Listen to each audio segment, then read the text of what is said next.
Bonjour et bienvenue à cette autre édition de Labo d'Afrique sur Afrique Université TV. Une édition que nous enregistrons sur le campus de l'Université de Tchang.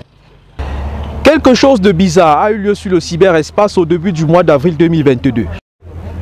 Le 9 avril précisément, pendant quelques heures, un hacker algérien se présentant comme El Arachi Baz Team a pris le contrôle de deux sites web camerounais de grande importance. Il s'agit d'abord de ikiosque.cm, une plateforme qui permet la consommation électronique de la presse écrite paraissant au Cameroun. Il s'agit ensuite de pulse.orange.cm, édité par la filière camerounaise de Orange, un géant de télécommunications. Digital Business Africa, site web consacré au TIC, relève que l'orage est passé. Mais les responsables des deux entreprises ont essuyé des sueurs froides. Les récentes batailles économiques et militaires qui opposent les grandes puissances de ce monde montrent que le terrain de la guerre est désormais cybernétique. Des hackers peuvent donc faire perdre à partir de leur chambre des centaines de millions d'euros à des banques ou à des titres d'entreprises stratégiques pour l'économie de ces pays. Ces hackers aident certaines multinationales à pirater les données stratégiques de leurs concurrents. Pour ne pas perdre la face dans cette guerre qui fait rage en ce moment, les universités européennes, asiatiques et américaines reçoivent des financements importants pour des projets de recherche sur la cybersécurité. Réunis en juin 2021 à Abidjan en Côte d'Ivoire, à l'occasion notamment de la première édition du Cyber Africa Forum, les experts africains remarquent que l'Afrique est exposée à un chaos numérique. On est allé à la digitalisation sans protection. Roger Félix Adom, ministre ivoirien de l'économie numérique, des télécommunications et de l'innovation, indique à l'occasion que son pays a perdu 20 milliards de francs CFA en 10 ans, à cause notamment de la cybercriminalité. C'est énorme. Il y a donc clairement une nécessité à s'investir dans la recherche sur la cybersécurité, afin déjà de mieux appréhender le phénomène de la cybercriminalité et de lui opposer des solutions endogènes solides, intelligentes et agiles. La recherche africaine sur la cybersécurité se met progressivement en place. Au Cameroun, l'université de Tchang, où je me trouve, bat campagne sur cette thématique. Un laboratoire attire particulièrement notre attention. C'est l'unité de recherche en informatique fondamentale, ingénierie et application. Elle est logée au département de mathématiques et informatique, structure elle-même rattachée à la faculté des sciences de cette université située à l'ouest du Cameroun. Sous le leadership du professeur Marcelin Julius Kenlifak, cette unité de recherche a organisé le colloque Indabax 2021. C'était du 16 au 18 novembre 2021 sur le campus principal de l'université.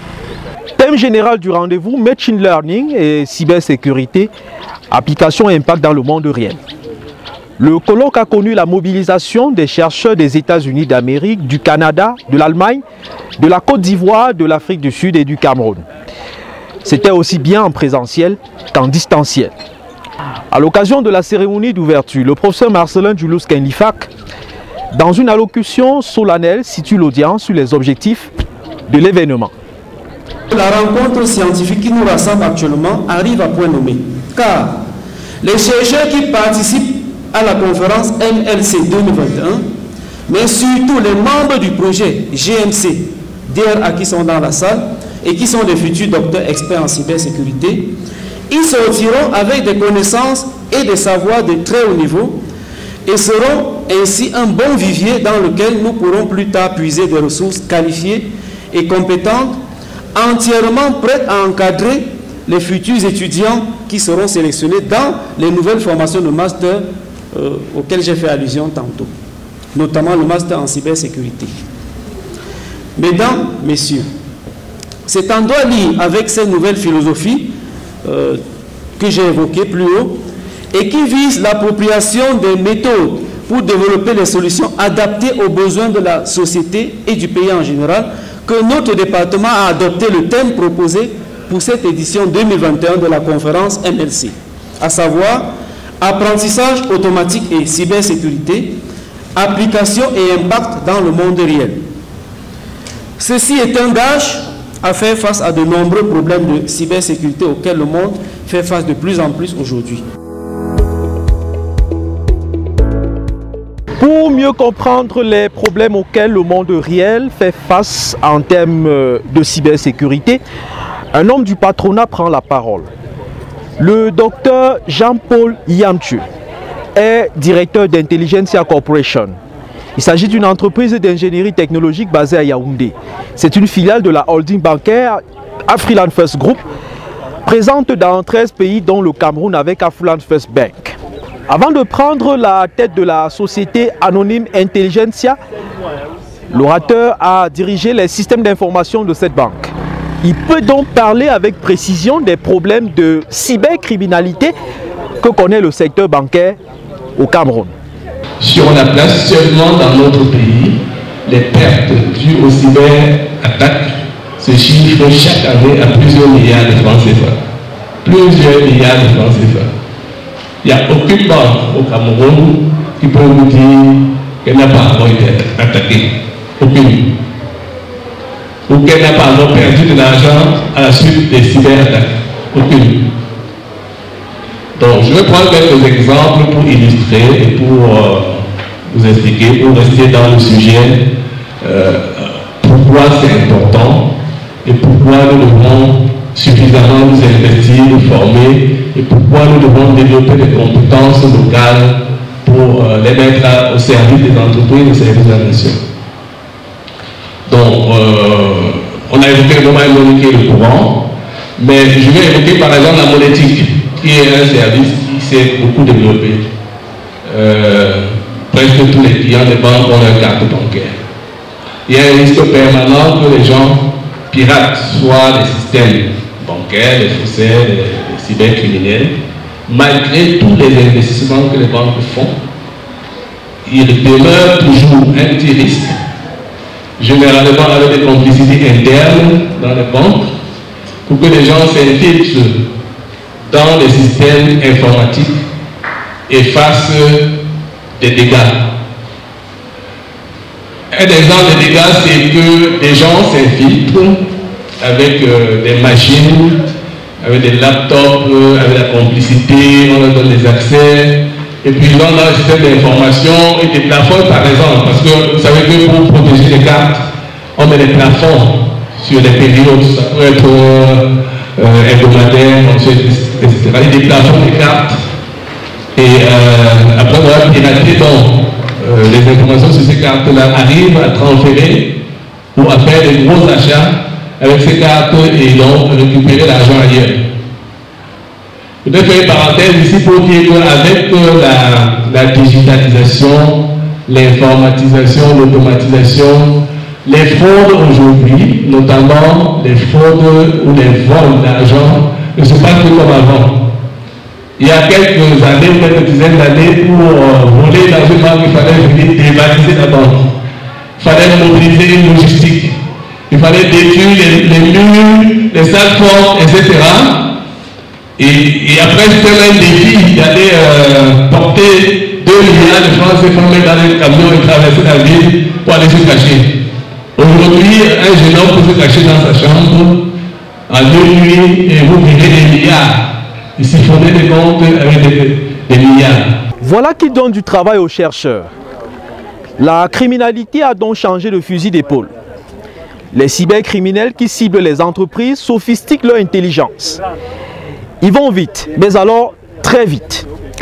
De plus en plus, les entreprises africaines, notamment les plus grosses, devront s'attendre à des cyberattaques qui ne viendront pas des hackers ordinaires. Non, ce seront des agressions commanditées par leurs concurrents dans le cadre de l'intelligence économique.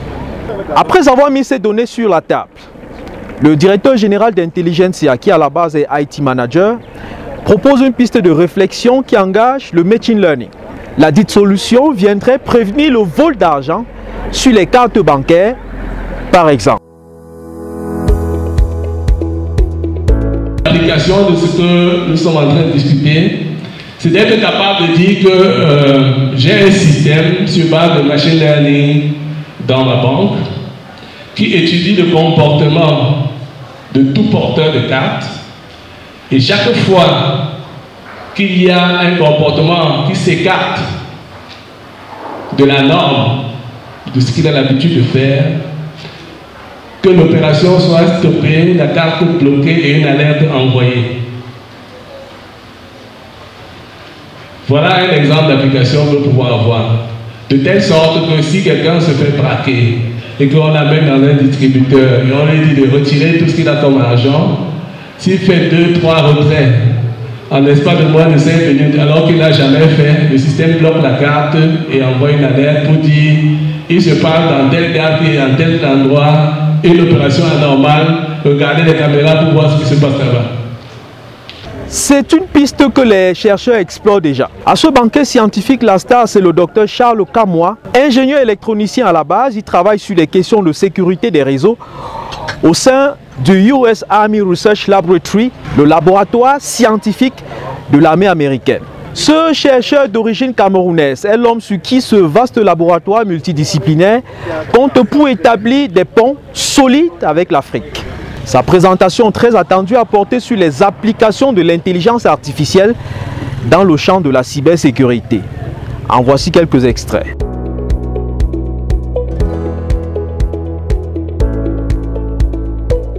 Nous allons un peu parler de ce que c'est que l'intelligence artificielle, parler un peu de la cybersécurité, de machine learning, et particulièrement de adversarial machine learning. Et à mon avis, c'est très difficile de parler de machine learning en cybersécurité sans tenir compte de l'adversaire, n'est-ce pas? Parce que quoi? De l'intelligence artificielle en cybersécurité sans tenir compte de l'adversaire. Parce qu'en cybersécurité, nous avons toujours des adversaires. Ça veut dire que ce que vous voulez réaliser, l'objectif que vous voulez atteindre a des opposants à cet objectif, n'est-ce pas? Qu'on va appeler les attaques. Ces attaques s'opposent à l'objectif que vous voulez réaliser, n'est-ce pas? Et ça, c'est un problème différent dans l'intelligence artificielle traditionnelle dans laquelle nous avons un seul agent. Et cet agent-là est en train d'interagir avec un environnement stochastique, n'est-ce pas? Un environnement sans intelligence, un environnement sans adversaire, vous comprenez? Donc ça devient important de comprendre adversaire machine learning dans le contexte de la cybersécurité, vous voyez? Donc pour définir adversaire machine learning, c'est le machine learning, mais quand on tient compte de l'interaction des adversaires. Il faut être capable de savoir quand est-ce qu'il y a fraude. Et l'exemple facile à voir, c'est que quoi? Si à votre carte de crédit, vous ne faites jamais de dépenses qui dépassent peut-être $300 et que subitement en une journée, vous faites 5 transactions de $500, n'est-ce pas? Ça montre un peu que, fort probablement, quelqu'un a fraudé votre carte et veut maximiser le bénéfice de la fraude en un temps très court, n'est-ce pas? Il y a des algorithmes d'intelligence artificielle pour pouvoir détecter cela. Pour pouvoir comprendre cette action adversariale, il faut donc avoir une certaine compréhension de la théorie des jeux. Et la théorie des jeux, c'est par définition la science qui analyse la partie de la mathématique, qui analyse les interactions entre plusieurs agents intelligents, rationnels, en conflit ou en coopération les uns contre les autres. Vous voyez, ça c'est la définition de la théorie des jeux. Donc, et comprenez donc que si vous êtes en train d'appliquer le traditional reinforcement learning dans un contexte de cybersécurité, vous aurez beaucoup de limitations, n'est-ce pas? Parce que l'adversaire sera capable de venir changer l'environnement dans lequel vous avez interagi. Vous avez votre système dans lequel vous avez votre algorithme qui marche depuis des mois et vous avez déjà eu un optimum policy venant de votre reinforcement learning. Mais 6 mois plus tard, cet environnement est compromis. Est-ce que vous êtes encore dans le même environnement? Est-ce que l'action que vous étiez en train de poser et qui était optimum avant l'attaque, est-ce que ce seront encore des actions optimum après l'attaque? Vous comprenez un peu la nuance. Donc, c'est ça le problème. Donc, et dans ce cas, il est... on a donc un nouveau joueur qui est un nouveau agent, qui est l'attaquant, qui est en train d'agir avec un but conflictuel pour pouvoir minimiser le bénéfice de l'agent dans cet environnement. Et c'est ça donc qui va forcer la formulation d'un jeu dynamique à 2 joueurs. Vous voyez un peu. Oui.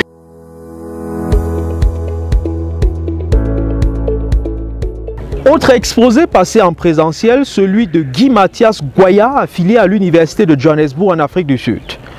Le thème, déploiement des systèmes de machine learning avec apprentissage centré sur le big data. Bien faire que l'algorithme performe bien. Par exemple, avant, il est très souvent conseillé, avant d'explorer les data, de visualiser ces data, de voir ce à quoi la data ressemble. Si vous voulez par exemple savoir si vous voulez faire un clustering, vous voulez savoir si vous voulez par exemple faire une classification. I was actually trying to explain to people how dimensional reduction is so important in machine learning, more especially when you're dealing with high dimension data such as images, signal processing, and we are in the area of big data today, so we need to have a way about to reduce the volume of the data, the dimension of the data, so that we improve the machine learning quality and algorithm that we are building, and also for the visualization. Je veux aussi simplement dire les étudiants de l'université de Chang sont vraiment très brillants et très intéressés par le travail que le monde de AI est en train de faire aujourd'hui, et je les vois vraiment intéressés, et ça c'est motivant. Et les sponsors, nous leur disons merci, et merci au chef de département, merci à tous les organisateurs. Nous aimerions avoir plus d'événements comme ça pour pouvoir multiplier et développer la qualité des Africains dans la recherche, dans l'intelligence artificielle, plus particulièrement des machines d'apprentissage. Ce chercheur venu d'Afrique du Sud a raison. Les étudiants de l'université de Tchad ont développé une curiosité particulière pour l'intelligence artificielle et ses disciplines satellites. Le professeur Marcelin Julius Kenlifa, qui est d'abord ingénieur à la base, est un capitaine qui conduit son bataillon pour rechercher des solutions concrètes pour la société. Séraphine Taboua est en master 1 d'informatique. Elle dit avoir beaucoup appris des communications déroulées ici en 3 jours. On nous a fait comprendre que la cybersécurité est l'une des notions les plus importantes dans presque toutes les entreprises de notre pays, le Cameroun.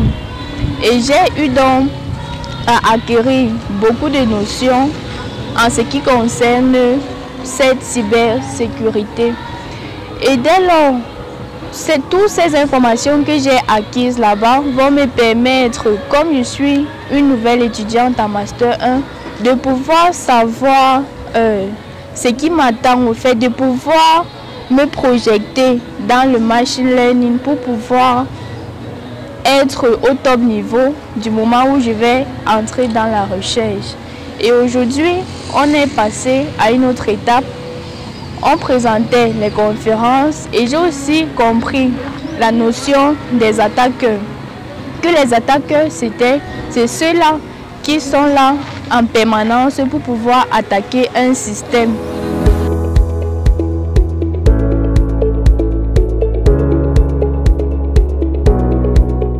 Il faut dire qu'au-delà des 2 exposés dont vous avez regardé les extraits, il y en a eu d'autres, notamment en distanciel.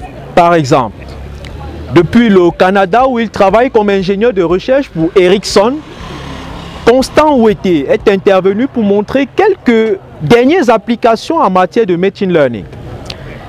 Ceci après que le docteur Marcelin Atemkeng de la Rhodes University en Afrique du Sud ait montré les fondements de ce fameux machine learning, la discipline qui permet de bâtir des architectures de cybersécurité. Que dit du docteur Uriel Pascal Elingui, intervenant depuis la Côte d'Ivoire où il travaille pour le groupe Cerco? Il a montré comment l'intelligence artificielle impacte les travaux des ingénieurs.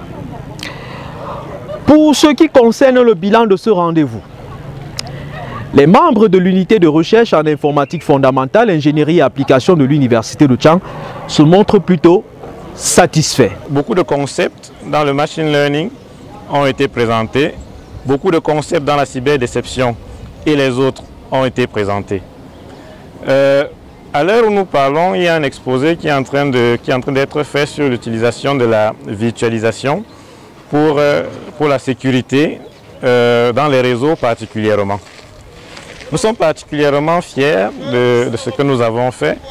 D'abord, les doctorales qui sont passées le 16, où les étudiants ont présenté les états d'avancement de leurs travaux. Les jeunes étudiants ont présenté une fois de plus leur compréhension de ce qu'ils entendent faire dans leur thèse de doctorat.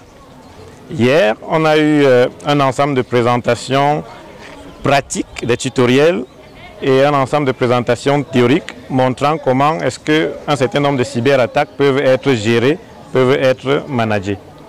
Aujourd'hui, on a parlé du rôle de la théorie des jeux dans tout ceci.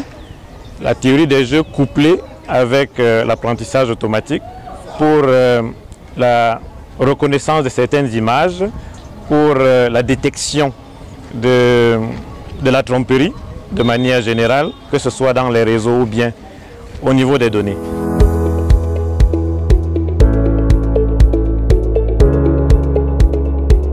Nous avons pu, grâce à cet événement, d'abord sensibiliser tous ceux qui étaient présents, que ce soit les professeurs d'université, les autres enseignants venus des différents établissements, les chercheurs, les jeunes chercheurs, les doctorants et également d'autres acteurs de la société civile, mais surtout les décideurs qui étaient présents au cours de cette conférence.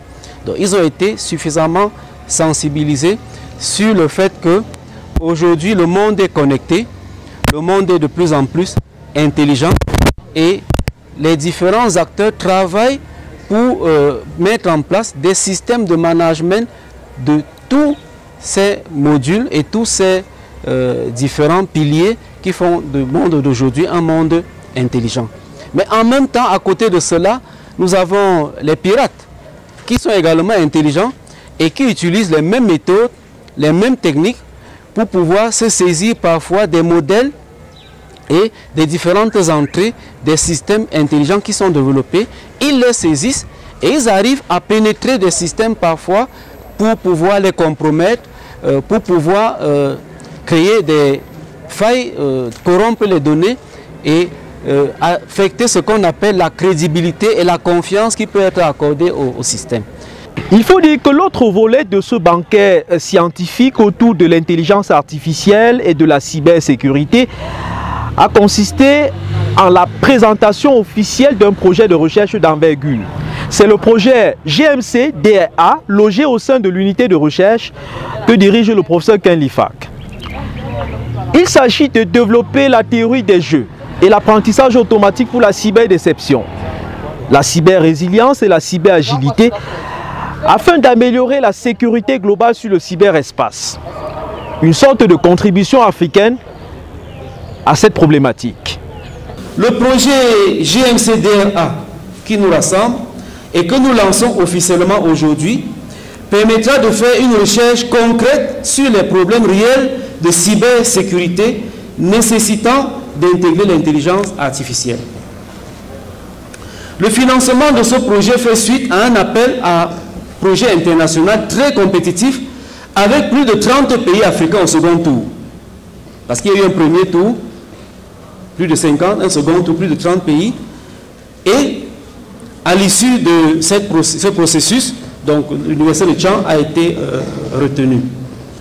Alors l'idée de cet appel était de présenter des projets intégrant des innovations scientifiques et techniques en matière de cybersécurité et de cyberdéfense.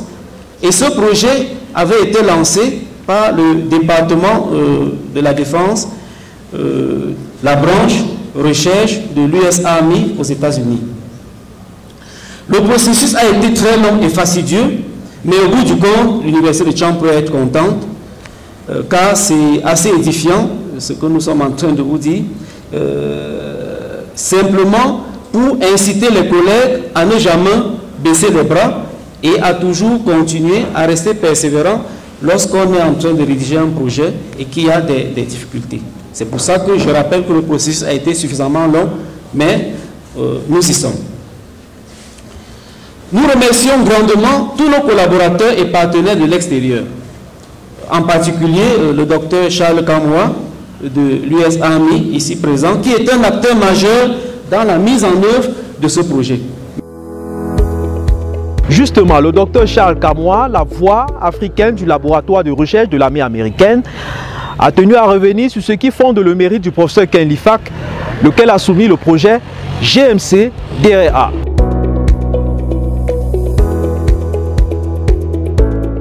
Les projets soumis à US Army passent par un comité de review des experts chevronnés et qui portent des notes sur chaque projet, et c'est au vu d'un score, d'une calculation de score, n'est-ce pas, qu'on parvient à reconnaître le meilleur projet. Donc, et le professeur Ken Lifak et son équipe ont eu le meilleur projet. Et sur ces mots, je vais le remercier d'avoir pu soumettre un proposal méritant.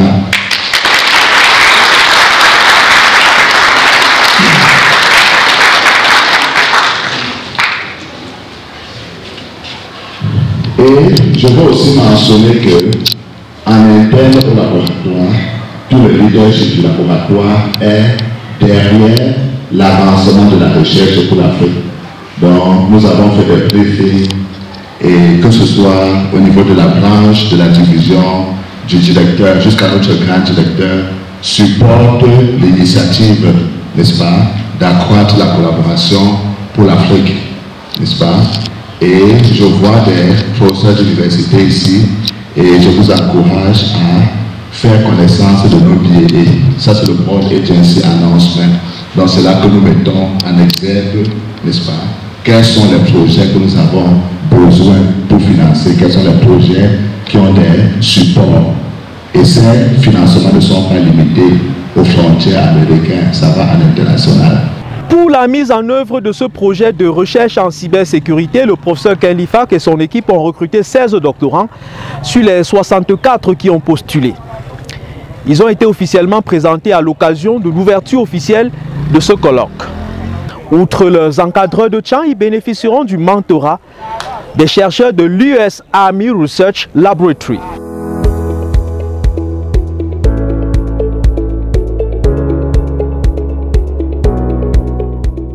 Le projet GMC-DRA va être le premier projet au Cameroun qui va former que 16 docteurs. Vous vous rendez compte?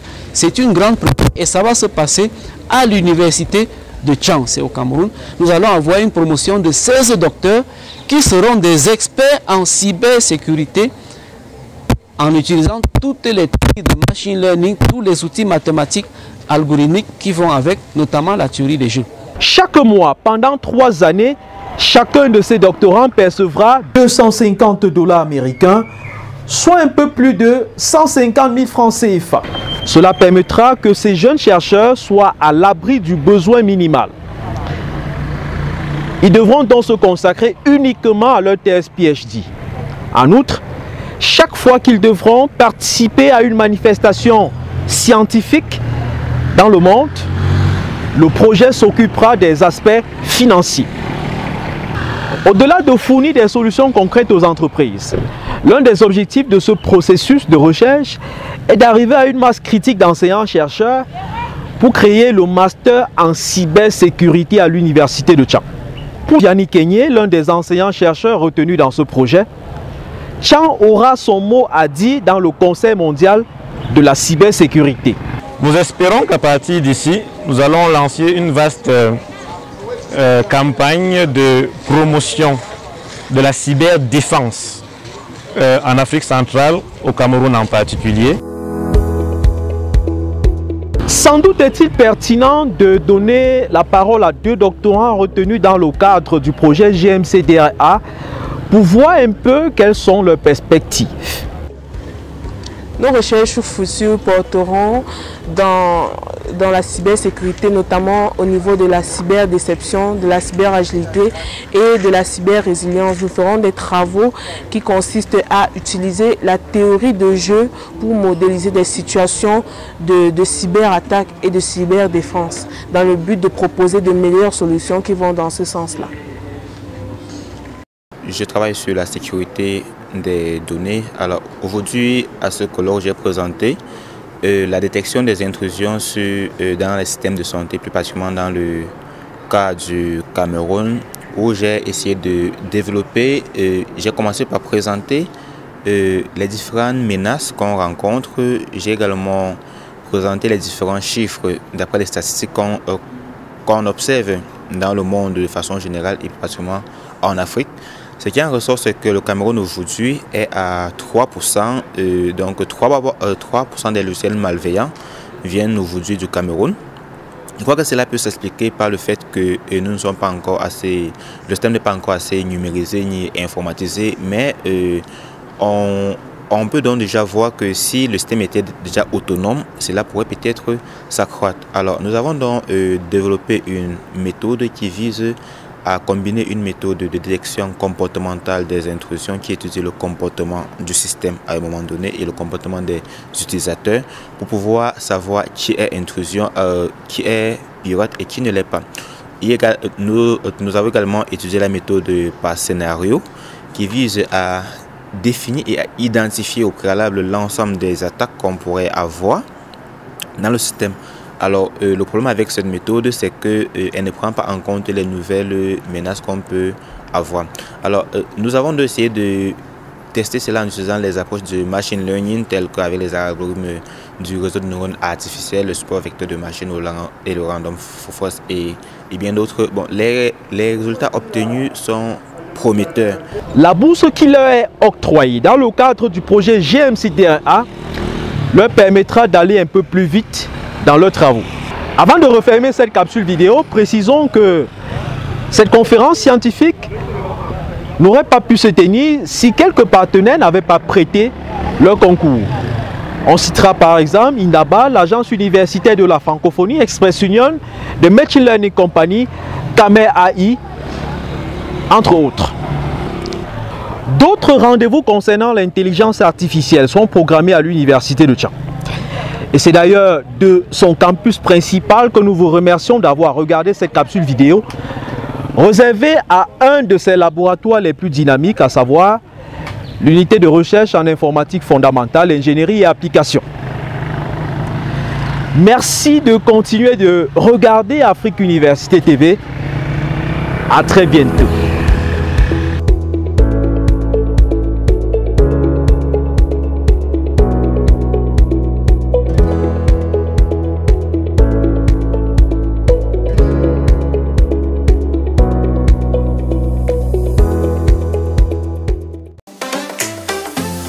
Vous aimez la science, vous aimez la technologie, vous aimez l'innovation, abonnez-vous à Afrique Université TV, une initiative panafricaine de l'Agence universitaire pour l'innovation.